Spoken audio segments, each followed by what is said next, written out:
চৈত্রের গায়ে হাত রাখলাম, জিজ্ঞেস করলাম মন খারাপ। সে হাসল, বলল সমাপ্তি অনিবার্য। আমি বললাম কি রেখে যাচ্ছ? সে তার পাঁজর থেকে খুলে রাখল গান। আমের মুকুল, দক্ষিণ হাওয়া, রাঙা মেঘ আর আদরের মতো ভোরবেলাকার গান।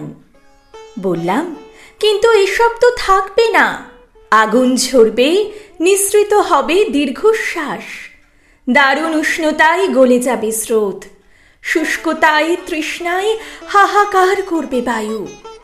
চৈত্রের ঠোঁটে আলতো অভিমান। একদিন তো চলে যেতে হয়, বেঁধে রাখে না তো কেউ।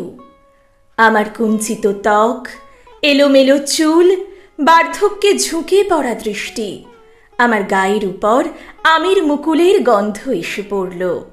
আমার পায়ের কাছে হাওয়া এসে খুব খানিক হাসল।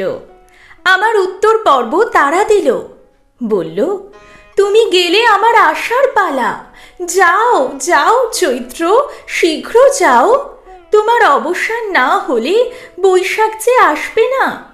প্রবল অগ্নিতে সূচি হবে না ধরণী, গাছের ছায়ায় আঁচল পেতে দেবে না স্নেহ। আমার দৃষ্টি ঝাপসা, পাঁজর খুলে রেখে গেলাম গান। চৈত্র পবনে মনোচিত্ত বনে, বাণী মঞ্জরে সঞ্চলিতা।